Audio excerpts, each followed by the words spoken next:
College से आते ही सीमा ने मम्मा से पूछा, मम्मा कौन आ रहा है? फरहत बेगम ने बताया कि तुम्हारे पापा के दोस्त का बेटा आ रहा है जिसकी यहाँ जॉब लगी है, वो अब यहीं रहेगा। इतना कहकर फरहत बेगम किचन में चली गई। थोड़ी ही देर में डोरबेल बजी। सीमा ने डोर खोला। सामने एक बहुत ही स्मार्ट सा नौजवान सूटकेस हाथ में लिए खड़ा हुआ था। सीमा को देखते ही उसने कहा, मुझे इमरान अंकल से मिलना है। सीमा ने जवाब दिया, जी पापा तो घर पे नहीं है, आप अंदर आ जाइए। फिर सीमा ने उसे सोफे पर बिठाया।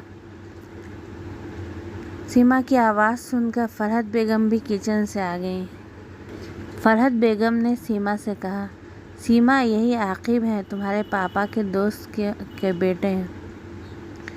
और फरहत बेगम ने आकिब से कहा, आकिब ये सीमा मेरी बेटी है। फिर फरहत बेगम आकिब से उसके घर की खैरियत मालूम करने लगी। इमरान साहब ने आकिब को कहीं जाने नहीं दिया। इमरान साहब ने कहा, आकिब बेटा हम लोग तो 3 ही लोग हैं, सीमा मेरी बेटी, मेरी बेटी सीमा और मेरी वाइफ और मैं हूँ, सिर्फ 3 ही लोग हैं। अब तुम यहीं रहोगे।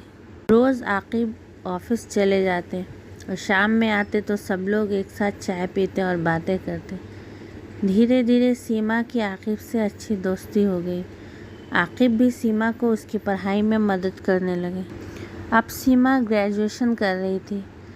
सीमा के दिल में धीरे धीरे आकिब का प्यार परवान चढ़ने लगा। आकिब सीमा का बहुत ख्याल रखते थे और बहुत ही अच्छे थे वो। सीमा को उससे बहुत मोहब्बत होने लगी और उसके दिल में आकिब की मोहब्बत का परवान चढ़ने लगा। सीमा ने कभी भी आकिब से अपनी मोहब्बत का इजहार नहीं किया। आज सीमा बहुत खुश थी। फरहत बेगम ने बताया, आकिब के मम्मी पापा आ रहे हैं, वो आकिब के लिए रिश्ता ढूंढने आ रहे हैं। अगर उन्हें कोई लड़की पसंद आ जाएगी तो वो उसकी एंगेजमेंट करेंगे। आकिब के मम्मी पापा आए और उन्होंने सीमा को बहुत पसंद किया। जब आकिब के मम्मी पापा आकिब से बात कर रहे थे तो सीमा उधर से गुजर रही थी। सीमा ने सुना आकिब की मम्मी कह रही थी, आकिब अगर तुम्हें सीमा पसंद हो तो कहो, हम लोग बात करते हैं। आकिब ने जवाब दिया, नहीं मम्मी, सीमा को तो मैं बिल्कुल अपनी बहनों की तरह चाहता हूँ। मेरे ऑफिस में एक लड़की है, मैं उसको पसंद करता हूँ। सीमा ने सुना तो जैसे उसके दिल को कुछ हुआ। दूसरे दिन आकिब के मम्मी पापा अपने घर वापस लौट गए। सीमा ने कई बार अपनी मोहब्बत का इजहार करना चाहा, लेकिन उसकी हिम्मत नहीं पड़ी। बार बार उसके कानों में आकिब के कहे गए जुमले गूंज रहे थे कि मैं सीमा को बहन की तरह चाहता हूँ। सीमा अब चुप चुप और उदास रहने लगी। सीमा की हालत देखकर उसकी मम्मी भी बहुत परेशान रहने लगी। कुछ दिनों के बाद आकिब का ट्रांसफ़र अपने ही शहर में हो गया और आकिब वहाँ से चले गए।